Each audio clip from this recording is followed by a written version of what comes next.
നമസ്കാരം, അഖിലാണ്. പണ്ടുള്ള ഒരാൾക്കാർ പറയായിരുന്നു, എന്തോ ചെയ്തവനെ ചുമന്നു കഴിഞ്ഞാൽ ആ ചുമക്കുന്നവരോടെ നാണം കെടുവെന്ന്. അതേ രീതിയിൽ തന്നെയാണ് ഞാൻ പറയുക. കാരണം വെച്ച് കഴിഞ്ഞാൽ ഈ പറയുന്ന വ്യക്തിക്ക് എല്ലാത്തിനും ഒരു ഉപമയം ഉണ്ടായിരുന്നു, എല്ലാത്തിനും ഓരോരോ ഡയലോഗുകൾ തക്ക സമയത്ത് സ്പോട്ടിൽ കൊടുക്കുന്ന വ്യക്തിയാണ്. അതുകൊണ്ട് മാത്രമാണ് ഞാൻ ആ ഒരു ഡയലോഗോടുകൂടി തന്നെ തുടങ്ങിയിരിക്കുന്നത്. കാരണം തൂറിയവനെ ചുമന്നു കഴിഞ്ഞാൽ ആ ചുമക്കുന്നവനും നാറും എന്നാണ് നാട്ടിലുള്ളത്. പ്രത്യേകിച്ച് ഞങ്ങളുടെ നാട്ടിൽ അത് ഏറ്റവും കൂടുതൽ നല്ല അഖിൽ മാരാറിനെ തന്നെ അറിയാം. കാരണം എന്ന് വെച്ച് കഴിഞ്ഞാൽ എൻ്റെ നാട്ടുകാരനാണ്. ബിഗ് ബോസിലൊക്കെ കണ്ടസ്റ്റൻ്റ് ആയിട്ട് നിൽക്കുന്ന സമയത്ത് ഒരുപാട് പേഴ്സണലി ഞങ്ങൾ ഒരുപാട് സപ്പോർട്ട് ചെയ്തിട്ടുള്ള ഒരു വ്യക്തിയാണ് അഖിൽ മാരാർ ജയിക്കണമെന്ന്. കാരണം അർഹതയുള്ളൊരു കണ്ടന്റ് ആയിരുന്നു, അത് ജയിക്കാനായിട്ട് ഒരുപാട് സപ്പോർട്ടും ചെയ്തിട്ടുണ്ടായിരുന്നു. പക്ഷേ കക്ഷി പറയുന്ന എല്ലാ കാര്യങ്ങളും ഒന്നും അംഗീകരിച്ച് കൊടുക്കണമെന്നില്ല. പക്ഷേ നല്ല കാര്യങ്ങൾ, ചില കാര്യങ്ങൾ നല്ല നല്ല നിലപാടുകൾ പറയുന്ന നല്ല വ്യക്തിത്വമുള്ളൊരു വ്യക്തിയായിരുന്നു.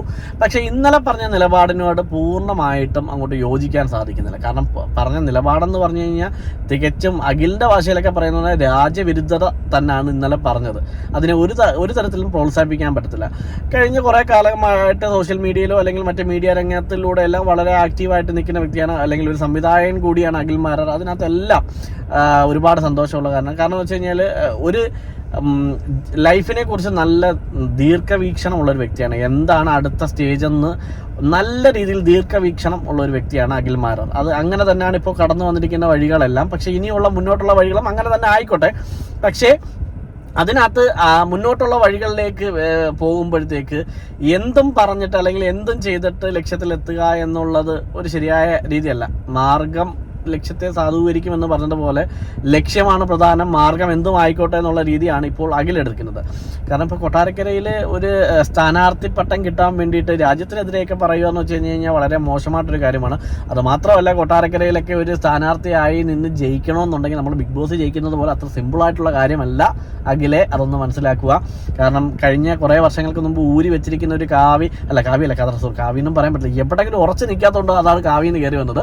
എന്നാലും കഴിഞ്ഞ കുറേ വർഷങ്ങൾക്ക് മുമ്പ് അഖിൽ ഊരി വെച്ചിരിക്കുന്ന ഒരു കതറ് വീണ്ടും തേച്ച് വടിയാക്കി പോളിച്ച് ചെയ്ത് വെച്ചിരിക്കുകയെന്ന് അറിഞ്ഞിട്ടുണ്ട്.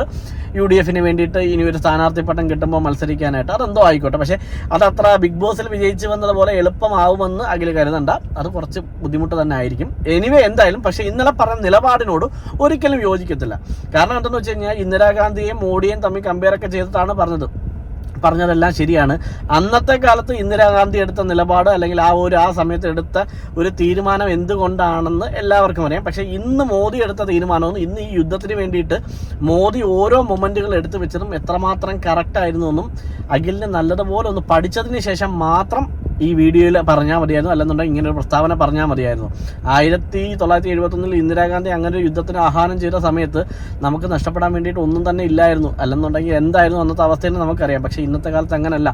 ഒരു യുദ്ധം വന്നു കഴിഞ്ഞാൽ അത് ദൂരെ നിന്ന് നോക്കുമ്പോൾ അതിനകത്തൊന്നുമില്ല. നമുക്ക് അതിൻ്റെ ഭീകരത എന്താണെന്നോ അതിൻ്റെ എന്തൊക്കെയാണ് അതിൻ്റെ പ്രശ്നങ്ങളൊന്നും നമുക്ക് ഇവിടെ ഇരുന്ന് ഈ കഥ അടിക്കുന്ന എനിക്കോ അഖിലിനോ ഒന്നും പറയാൻ പറ്റത്തില്ല. കാരണം അവിടെ കിടന്ന് അനുഭവിക്കുന്നവർക്ക് അതിൻ്റെ ബുദ്ധിമുട്ട്, അല്ലെങ്കിൽ അതിനോട് അടുക്കുമ്പോൾ മാത്രമേ ഉള്ളൂ അതിൻ്റെയൊക്കെ പ്രശ്നങ്ങളും അതിൻ്റെ കാഠിന്യം എത്രയാണെന്ന് അറിയത്തുള്ളൂ. ഓക്കെ, പിന്നെ 1971 അങ്ങനെയുള്ള ആ കാലഘട്ടങ്ങളിൽ നഷ്ടപ്പെടാനായിട്ട് നമുക്ക് ഒന്നുമില്ലായിരുന്നു, അവർക്കും ഒന്നുമില്ലായിരുന്നു. പാകിസ്ഥാനെ സംബന്ധിച്ച് ഇന്നും അതേ അവസ്ഥ തന്നെ. അവരെ സംബന്ധിച്ച് നഷ്ടപ്പെടാൻ അവർക്ക് ഒന്നുമില്ല. പക്ഷേ ഇന്ത്യയെ സംബന്ധിച്ച്, ഇന്ത്യയെ പോലൊരു രാജ്യത്ത് ഇന്ന് നഷ്ടപ്പെടാനായിട്ട് പലതും ഉണ്ടെന്നുള്ളത് കൊണ്ട് അതിൻ്റെ ഒരു മുന്നിൽ നിൽക്കുന്ന വ്യക്തിക്ക്, പ്രധാനമന്ത്രിയായ നരേന്ദ്രമോദിക്ക് ഓരോ തീരുമാനങ്ങൾ എടുക്കുമ്പോൾ വ്യക്തതയോടും ക്ലിയറായിട്ടും കൂടി ഒരു തീരുമാനങ്ങൾ എടുത്തില്ല എന്നുണ്ടെങ്കിൽ നമ്മുടെ രാജ്യം എത്ര വർഷത്തേക്ക് പിന്നോട്ട് പോകുമെന്നുള്ളത് ഒരുപെട്ടെന്ന് നമുക്ക് എല്ലാവർക്കും നല്ലതുപോലെ അറിയാം. പിന്നെ അഖിൽ മാരാരുടെ ലൈഫിനെ കുറിച്ച് തന്നെ ചിന്തിച്ചറിയാം. കുറച്ച് വർഷങ്ങൾക്ക് മുമ്പ് എന്തായിരുന്നു എന്നും ഇപ്പോഴത്തെ നിലവിൽ എന്തെങ്കിലും ഒന്ന് സംഭവിച്ചു കഴിഞ്ഞാൽ അഖിലിനും നഷ്ടപ്പെടാൻ ഒരുപാടുണ്ട്. അതുകൊണ്ട് ഇങ്ങനെയുള്ള തീരുമാനങ്ങളും അല്ലെങ്കിൽ വാക്കുകളും പറയുമ്പോൾ വളരെ വ്യക്തമായിട്ടും നല്ലതുപോലെ ആലോചിച്ചിട്ട് തന്നെ പറയണം. അല്ലെങ്കിൽ ഒരു സ്ഥാനമോഹത്തിന് വേണ്ടിയിട്ട് എന്തും പറയാം, അല്ലെങ്കിൽ ഒരു രാജ്യത്തിന് വേണ്ടി തന്നെ എതിരെ പറയാമെന്ന് വെച്ച് കഴിഞ്ഞാൽ തികച്ചും പ്രതിഷേധാർഹമാണ്. അല്ലെന്നുണ്ടെങ്കിൽ നമുക്ക് ആർക്കും ഇഷ്ടപ്പെടാത്തൊരു കാര്യം. അഖിലിനെ നമുക്ക് ഇഷ്ടപ്പെടുന്ന ഒരുപാട് ആൾക്കാരുണ്ട്. പക്ഷേ അഖിൽ ഇന്നലെ പറഞ്ഞ കാര്യത്തോട് ഒരിക്കലും ഞങ്ങൾ അംഗീകരിച്ചു തരത്തില്ല.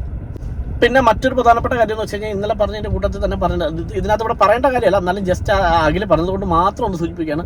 IPL പോയിട്ടുള്ള വലിയ വലിയ നഷ്ടങ്ങളാണ് നമുക്ക് ഉണ്ടായിരിക്കുന്നത് യുദ്ധം കാരണമെന്ന്. എന്ത് നഷ്ടമാണ് IPL കാരണം സാധാരണക്കാരന് ഉണ്ടായിരിക്കുന്നത്? ഓരോരോ വൻകിടവായിട്ടുള്ള ബിസിനസ്സുകാർക്ക് അവരുടേതായിട്ടുള്ള വെറ്റിങ്ങും കാര്യങ്ങളും ചൂതാട്ടങ്ങൾക്ക് നടത്താനായിട്ട് വേണ്ടി നടക്കുന്ന ഒരു ക്രിക്കറ്റ് മത്സരമാണ് IPL. അതിനകത്തിപ്പം ഈ വലിയ വലിയ മുതലാളിമാരുടെ കൂട്ടത്തിൽ അഖിൽ മാരാരും വന്ന് ചേർന്നിട്ടുണ്ടെങ്കിൽ നിങ്ങളെപ്പോലുള്ളവർക്ക് അത് നഷ്ടം പറ്റും. സാധാരണപ്പെട്ടവർക്ക് IPL കൊണ്ട് ഒരു നഷ്ടം ഉണ്ടായിട്ടില്ല. അതിപ്പോൾ അതാ പറഞ്ഞത്, വന്ന വഴി മറന്നിട്ടാണ് ഇപ്പോൾ ചില കാര്യങ്ങളൊക്കെ സംസാരിക്കുന്നത്. കാരണം എന്ന് വെച്ച് കഴിഞ്ഞാൽ ബൂർഷ മുതലാളിമാരുടെയൊക്കെ സംസാരം വന്നിരിക്കുന്നു. അഖിൽമാരാറിൻ്റെ പഴയ സംസാര രീതികളിൽ നിന്ന് മാറിയിട്ട് മുതലാളിത്തത്തിൻ്റെയും ബൂർഷകളുടെയൊക്കെ രീതി വന്നിട്ടുണ്ട്. IPL പോലുള്ള വലിയ വലിയ നഷ്ടങ്ങൾ ഇന്ത്യക്ക് സംഭവിച്ചിരിക്കുന്നുണ്ട്. IPL ആർക്ക് വേണ്ടി നടത്തുന്നതും ആരെ ജയിപ്പിക്കാൻ വേണ്ടി നടത്തുന്നതെന്നുള്ളതും പരസ്യമായിട്ടുള്ളൊരു സത്യമാണ് അഖിൽമാരാറെ. അതുകൊണ്ട് കൂടുതലൊന്നും അതിനെക്കുറിച്ച് പറയാതിരിക്കുക തന്നെ നല്ലത്. പിന്നെ ഞാൻ പറഞ്ഞില്ലേ, ഈ വന്ന വഴി മറന്നിട്ടുള്ള പെരുമാറ്റങ്ങൾ നിങ്ങൾക്കും ഒരിക്കലും ഗുണം ചെയ്യത്തില്ല. കാരണം എന്താ വെച്ച് കഴിഞ്ഞാൽ അഖിൽമാരാർ എന്തായിരുന്നെന്നും അഖിൽമാരാർ ഇപ്പം എന്താണെന്നും ഇനി എന്തിനു വേണ്ടിയിട്ടാണ് ശ്രമിക്കുന്നതെന്നുള്ളത് എല്ലാവർക്കും നല്ലതുപോലെ അറിയാം. അതുകൊണ്ട് ഞാൻ പറഞ്ഞില്ലേ, ഉള്ള സ്നേഹവും ബഹുമാനവും കളയാതിരിക്കുക. ഇഷ്ടത്തോടു കൂടി തന്നെയാണ് ഇപ്പോഴും പറയുന്നത്. നിലപാടുകൾ പറയുമ്പോഴും പ്രസ്താവനകൾ ഇറക്കുമ്പോഴത്തേക്കും നല്ലതുപോലെ ആലോചിച്ചിട്ട് പറഞ്ഞു കഴിഞ്ഞാൽ ജനപിന്തുണയുണ്ടാവും. അല്ലെങ്കിൽ ഈ വളർത്തിയ ജനങ്ങൾ തന്നെ നിങ്ങളായിട്ട് ചവിട്ടിക്കൂട്ടും. അതുകൊണ്ട് എല്ലാം ആലോചിച്ചും കണ്ട് എല്ലാം പറയുക. കൊട്ടാരക്കരയിൽ ഒരു സ്ഥാനാർത്ഥിത്വമൊക്കെ കിട്ടുമെന്നൊക്കെ വെച്ചിട്ടായിരിക്കൊക്കെ ചെയ്യുന്നത്. എല്ലാം നല്ലതാണ്. എവിടെയെങ്കിലും ഉറച്ച് നിന്നിട്ട് ചെയ്യുക. ഇടത്തോ വലത്തോ അല്ലെന്നുണ്ടെങ്കിൽ കാവിയിലോ പടയിലോ എവിടെയെങ്കിലും നിന്ന് ഉറച്ച തീരുമാനങ്ങൾ പറയുക. അല്ലെന്നുണ്ടെങ്കിൽ എവിടെ ഇല്ലാത്തൊരവസ്ഥയിലായിപ്പോവും. നിർത്തുന്നു. അഖിൽ വിശ്വം. ബൈ.